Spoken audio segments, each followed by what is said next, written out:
गंजाम जिला बुगुड़ा ब्लॉक सम्मेलन कक्ष जातीय पंचायतराज दिवस पालित हो ब्लॉक गोष्ठी उन्नयन अधिकारी द्युतिकृष्ण पात्र अध्यक्षतार अनुष्ठित यह कार्यक्रम में राज्य मत्स्य और पशु संपद विकास एवं क्षुद्र और अति क्षुद्र मध्यम उद्योग मंत्री गोकुलानंद मल्लिक मुख्य अतिथि भाव जोगदे प्रदीप प्रज्वलन पूर्वक यह कार्यक्रम शुभारंभ करते।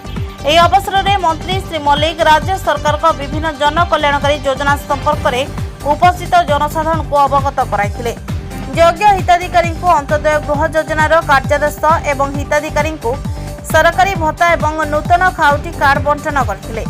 एथिसह ओडिशा आदर्श विद्यालय सीबीएसई 10वीं परीक्षा 92% मार्क रखी कृतकार्य होइबा आशुतोष विषय ए दिव्यदूत आचार्य एवं सुश्री साई दर्शनी अंशुमान विषय को मानपत्र दे संबर्धित करथिले।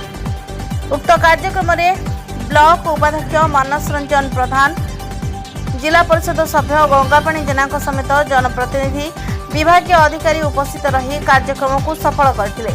परिशेष एवीडीओ धर्मराज परिड़ा धन्यवाद अर्पण करथिले। बुगुड़ारू सोरेन कुमार प्रधान का रिपोर्ट जेएमजे न्यूज। देखु आज जातीय पंचायत राज दिवस रे मो समस्त को शुभेच्छा अभिनंदन ज्ञापन करुशार प्रत्येक जनसाधारण को मो अभिनंदन जनाऊँगी। आज जो जातीय पंचायत राज दिवस रे आज ओडिशार समस्त पंचायत ग्राम पंचायत रे समस्त ब्लॉक रे आज अंत्योदय गृह पाखापाखि 50,000 गृह बांटिबार व्यवस्था अच्छी और माननीय श्रीयुक्त मुख्यमंत्री मोहन चरण माझी कर कमल यहाँ आज बलांगीर ठार शुभारंभ होछि। तेणु यही परिप्रेक्षी आज आम बुगुड़ा ब्लॉक रे अंत्योदय गृह पाखापाखि आम सरकार आसिला परठू 1000 रु अधिक अंत्योदय गृह 7,000 रु अधिक राशन कार्ड एवं 1800 अधिका भत्ता दे सारू। आमर प्रतिश्रुतिबद्ध आम संकल्प करूँ ओडिशा आमर अंचल समस्त लोक 2027 सुधा समस्त चाल घर को पक्का घर करा कौन सी लोकर गोटे छात घर रही एवं प्रत्येक चाल घर रही सॉरी। तेणु प्रत्येक योग्य हिताधिकारी को एटी राशन कार्ड भत्तार व्यवस्था करा जायछि। लोकंक सरकार रे लोकंकर प्राथमिकता को लोकंकर आवश्यकता को प्राथमिक भित्तिरे आज ये सरकार काम करुचंती।